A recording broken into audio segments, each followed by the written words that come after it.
All right, let's dive into something fascinating today, and maybe a little unsettling even. Oh, sounds intriguing already. It's Qliphothic magic, specifically a document from the Temple of Ascending Flame. It's about, well, it's called the Four Angels of Prostitution. Wow. Okay, that's certainly a title. Yeah, I know, right? It might sound a bit shocking, but trust me, there's a lot more to it. I'm all ears. What's the document all about? So it's a 6-day ritual cycle focused on self-transformation. Self-transformation through the Four Angels of Prostitution. Exactly. It uses some, well, pretty intense symbolism and practices to get there. You've definitely piqued my curiosity. Mm. I'm guessing this isn't about what someone might initially assume. You got it. It's not about, well, what the title might suggest. Okay, good to know. So how does the Temple of Ascending Flame interpret these figures? Well, they see them not just as, demonic temptresses, but as these powerful representations of the dark goddess archetype. Interesting. So these goddesses are guiding practitioners on a journey of self-discovery. Exactly. It's all about unlocking that inner power. I'm starting to get the picture. Now remind me, who are the four angels again? All right, so we're dealing with Lilith, Nama, Agrat Batmalet, and Aishith Zenunim. Ah, yes, familiar names. They're traditionally seen as succubi, right? Connected to Samuel, guarding the Qliphoth. That shadowy flip side of the Tree of Life. You know your stuff. And what makes this deep dive so interesting is how the Temple of Ascending Flame reimagines them and the whole Qliphoth itself. Reimagines them how? What's their unique take? Well, one of the things that really stood out to me is how they connect the female body to this realm. The female body and the Qliphoth. Yeah. So they say that Lilith's domain is the vulva, Gamaliel is the womb, and the tunnel of Thentafaxeth is the passage between them. Hold on, a tunnel. They're mapping this entire cosmology onto female anatomy. That's exactly what it feels like, right? It's not about these goddesses being out there somewhere, but about finding that power within. Okay, I'm starting to see how this ties into the self-transformation aspect. And get this, the rituals emphasize the lower chakras: root, sacral, solar plexus. Those are traditionally associated with primal energy and sexuality, right? Exactly. So the idea is to push that energy upwards towards spiritual awareness. So there's this idea of using powerful primal energies, often seen as taboo, to fuel spiritual growth. You could say that, and that's where things get even more, well, interesting. How so? Well, the source material is very upfront about using sex magic as part of these rituals. Sex magic. So we're talking, what, like tantric practices? It's specifically masturbation and sexual fluids, actually. Oh, okay. That's pretty explicit. And what's their reasoning for incorporating that? Well, there's this line that really stuck with me. All sex is magic, they say. And for most people, it's just a spark that fires up and then dies. So they're trying to harness and direct that energy instead of letting it just, well, disappear. Exactly. They're aiming to harness and direct it, not just let it fizzle out. I see. So it ties back into their view of the body as a sacred space, right? Yeah. A vessel for transformation. It all connects. And I gotta admit, when I first read that part about sex magic, I definitely raised an eyebrow. I can imagine. It's definitely a bold statement. But, it does make you think. Maybe there's more power in those everyday experiences than we realize. That's exactly what they're getting at. It's about tapping into that potential. So, maybe we should walk through the structure of these rituals a bit. It's a 6-day cycle, each day dedicated to one of the four angels. Okay, I'm ready. What kind of preparation is involved? Well, they start with the basics: ritual baths, red clothing or accessories. Then they set up an altar with sigils, candles, incense, and, a chalice. Classic ritual elements. Creating a sacred space, separating it from the mundane. It almost feels like setting the stage for a performance or even a seduction, maybe? That's an interesting way to put it. So Yeah. what comes after setting the stage? Then come the invocations. There's an opening one to call upon all four angels for guidance and assistance. Then individual invocations for each goddess, using specific sigils and words of power. And this is all before things get, shall we say, more intense? Well, yeah, this is all leading up to the part that might make some listeners blush the sexual trance. Right, that's the part with the masturbation. Yes, exactly. The source material is very clear that masturbation is used to raise energy, with the focus shifting to different chakras depending on the day. And then there's the offering of fluids. Offering of fluid. Yeah, so that's sexual fluids and or blood used to anoint the sigils and empower the practitioner's statement of intent. Wow, that's intense. It's powerful imagery, that's for sure. Sacrifice, putting yourself into the ritual, literally. Definitely not for the faint of heart. But remember, this is all within a carefully constructed framework, each step building towards a specific goal. Right. So it's not just about indulging in these practices for the sake of it. There's clear intentionality behind it. Exactly. It all culminates in a final ritual where all four goddesses are invoked. The chalice, which is filled with wine or a substitute, is consumed as a sacrament. And the energy that's been raised throughout the entire cycle is directed towards manifesting, the desired outcome. So it's like a carefully choreographed dance, building towards a powerful climax. But with all this talk about desire and manifestation, I have to ask, is this all just about getting what you want? Is it that simple? That's a good question, and it's where things get even more complex. Because this idea of will in magical practice isn't about selfish desires, at least not in this system. It's about aligning yourself with your true purpose and, taking an active role in shaping your reality. So it's not about some genie granting wishes. It's about harnessing your own power. Exactly, and the document really stresses that you're seeking guidance from the goddesses, not commanding them. Ah, that's an important distinction. Collaboration, not coercion. You're entering into a relationship with these forces, not trying to control them, which, when we're dealing with the Four Angels of Prostitution, probably a good idea. Yeah, I wouldn't want to try and boss them around. But this focus on guidance and collaboration actually reminds me of something else the document mentions, the concept of the sacred prostitute. Okay, now that's a term that needs some unpacking, because obviously prostitution as we know it today often involves exploitation and harm. Definitely. And it's a sensitive topic for sure. But sacred prostitution actually has a long and complex history. In some ancient cultures, it was viewed as a form of healing and spiritual practice. The Temple of Ascending Flame is reclaiming that term, giving it a new meaning within their system. Exactly. Less about the act itself and more about an archetype. An archetype of embracing sexuality, pleasure, even transgression as part of a spiritual path. It really challenges those conventional notions of morality and spirituality, right? Forces you to confront your own discomfort and preconceptions. They certainly seem to be succeeding at that. So we've laid the groundwork, explored the basic structure of these rituals, and gotten a taste of the, provocative imagery and symbolism at play. A taste is an understatement. But we've only just scratched the surface. Now it's time to delve deeper into the specifics of each goddess and the role they play in this transformative journey. So are you ready to meet these Four Angels of Prostitution? Yeah, let's do it. I'm excited and a little apprehensive, to be honest. It's a lot to take in. I get it. It can be a lot, especially with all the powerful imagery and symbolism involved. That's what I'm a little nervous about, yeah. Each of these goddesses, you see, they each represent a different facet of the dark goddess archetype. And they each guide the practitioner through specific stages of this, pretty intense 6-day ritual. So where do we even begin? Let's start with Lilith. In traditional Kabbalistic lore, she's often depicted as the first wife of Adam, right? Right. A rebellious figure who refused to submit. Exactly. And in the context of this ritual, she's seen as like the queen of the Qliphoth, the primordial feminine force, the one who embodies both creation and destruction. Powerful stuff. How does her ritual fit into all of this?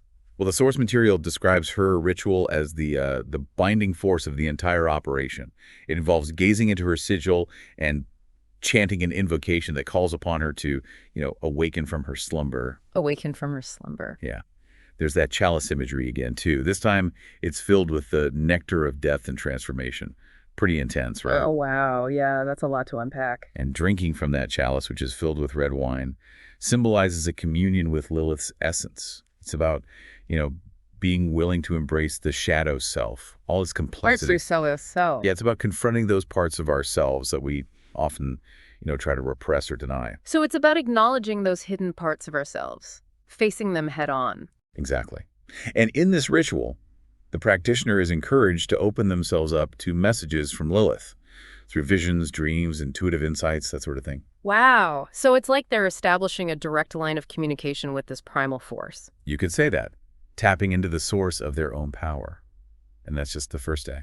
The first day. There's more. Oh, yeah? 5 more days to go. Next up, we have Nama, the Queen of Desire. The Queen of Desire. What's her role in all of this? Well, Nama's invocation focuses on opening the gate to the Qliphoth. She's seen as the guardian of the threshold, the one who helps us cross over from the mundane world into the realm of the sacred. and, the forbidden. Okay, I see. So she helps us move deeper into this other realm. Exactly. The document describes her realm as a cave filled with uh, aromatic incense and the metallic scent of blood. Whoa, that's incredibly vivid and honestly a little unsettling. It's definitely designed to evoke a visceral response. Remember, we're dealing with some pretty powerful forces here, and this is where the sexual trance really comes into play. This sexual trance. Yeah, so the practitioner enters that state while focusing on, on their desire.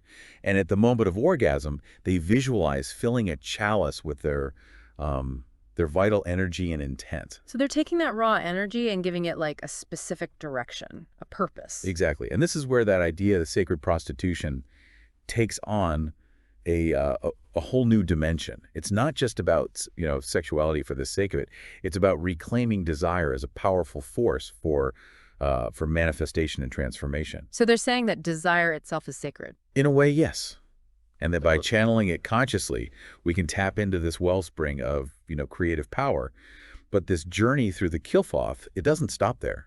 We got to go even deeper, confront even more challenging aspects of ourselves. That sounds intense. Who's our guide for this next stage? Asenath Mason, the mistress of illusions. She's described as a dancer. She guides the practitioner through this tunnel of living flesh, lit by blood-red light. A tunnel of living flesh. Okay, that's a lot to visualize. It's definitely evocative imagery, right?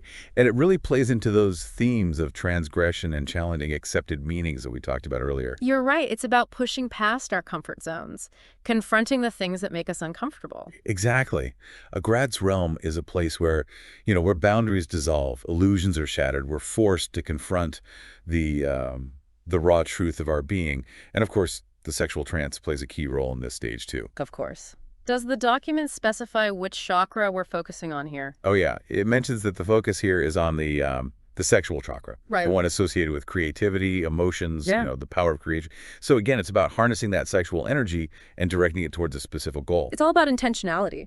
Exactly. It's about using that energy to, to break through limitations, to transcend the illusion of separation, and to tap into the source of our creative power.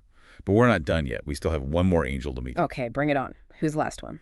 Asenath Mason, the Queen of the Black Poison. Queen of the Black Poison. She sounds formidable. She is, and she's a fascinating figure. Remember we talked about the unholy grail? Yeah, what about it?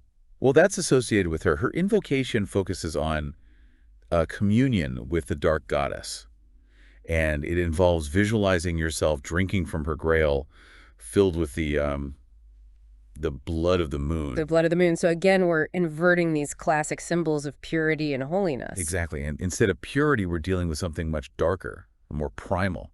It's about embracing, the shadow, the taboo, the things that make us uncomfortable. It's about recognizing that those things are also a source of power. You got it. And the document mentions that the focus in this ritual shifts to the solar plexus chakra. The one associated with willpower and personal power. So it's about owning your desires, your power, and your right to create your own reality. Exactly. But we're not quite done yet. We've journeyed through each of these goddesses' realms, encountered some pretty intense imagery and symbolism. Now what? Now what? What happens next? Now it's time for the grand finale, the culmination of the entire cycle, the ritual of the Four Angels of Prostitution. Okay, what does that involve? All four goddesses are invoked. The practitioner drinks from the chalice that's been, charged with their intent and vital energy throughout the previous rituals. And then they enter a final, powerful sexual trance. And at the moment of orgasm. They direct all of that energy, all of that built-up power towards manifesting their deepest desire. It's a potent act of creation, a culmination of all the work that's been done throughout this whole intense 6-day journey. Wow. This whole process, it's really something. It's challenging, provocative, even a little disturbing at times, but it's also, incredibly compelling. I don't know how else to put it. It definitely pushes boundaries, that's for sure. And it raises some pretty big questions about, the nature of the feminine, the divine, and that power that lies dormant within us. It's making me think about that dark goddess archetype again. It's not about evil or darkness in a traditional sense, right? Right. It's about recognizing and integrating those aspects of ourselves that we often, try to hide or deny. It's about embracing the full spectrum of human experience, the light and the shadow, the beautiful and the terrifying. It's about accepting all of who we are, warts and all. Exactly. And the Temple of Ascending Flame is saying that by confronting those shadow aspects, by working with these powerful goddesses, well, we can access a level of power and potential that most of us never even dream of. It's a radical idea, that's for sure. But also, deeply empowering. That's what makes this whole deep dive so fascinating. It's not just about, understanding this specific set of rituals, but about expanding our own understanding of what's possible. It's like it's cracking open a door that we didn't even know was there. It really makes you rethink those old assumptions we have, like how the Temple of Ascending Flame views the body. It's like they make it this sacred space, right? Yeah, the body becomes the focal point for the entire practice. It's such a different approach from those traditional spiritual paths that often see the body as something to be controlled, Or even transcended, right? Yeah. Trying to move beyond the physical completely. Yeah, exactly. But here it's the opposite. It's not something to shy away from. The physical is a source of power, a conduit for transformation even. It's the foundation for this magical work. It's the ground on which it all takes place. And it all comes back to that sacred prostitute archetype we talked about. It's about reclaiming the body, sexuality, pleasure, all those things that are often seen as, taboo. And using them, weaving them into a spiritual practice. Yeah, which is pretty radical when you think about it. But they're not limiting this to just the female body either. Oh, right. The document does mention that male practitioners can also visualize themselves, uniting with these goddesses, merging with their energy. So it's not about gender, really. It's about accessing those archetypal energies. Exactly. Those primal forces that we all have within us. I'm really struck by how much this system pushes boundaries and challenges those traditional notions of gender, sexuality, and spirituality. It seems to offer a much more, fluid and inclusive approach. I think that's a great observation. It really speaks to what makes this deep dive so fascinating. It's not just about understanding these specific rituals. Right. It's bigger than that. It's Yeah. about expanding our understanding of what's possible, period. Yeah. It's making me think differently about my own relationship with my body, with desire, even with those parts of myself that I might have labeled as shadow in the past. And I think that's the real power of engaging with these ideas. Even if this specific path isn't something you would actually, practice, Exactly. It sparks this process of self-reflection, makes you question your assumptions. And, ultimately, I think it leads to a deeper understanding of human experience, Yeah. in all its complexity. It makes you realize that there's so much more to discover, even within ourselves. For sure. When we started this deep dive, I have to admit, I was a little apprehensive. Just the title alone, The Four Angels of Prostitution. I don't blame you. It definitely made me wonder what we were getting ourselves into. It certainly raises some eyebrows. But I've realized that it's not about, shock value or anything like that. There's real depth here. It's about pushing past those initial reactions, digging deeper, and, discovering something truly profound. Sometimes those transformative journeys take us through the uncomfortable places. The places where our assumptions are challenged, our perspectives are shifted. Exactly. It's been an incredible journey exploring these ideas with you. Likewise. And I hope this deep dive has, sparked some new thoughts for our listeners, some questions, maybe even a little desire to explore those hidden depths within themselves. It's a journey worth taking. Keep asking questions, keep challenging the status quo, and most importantly, keep diving deep.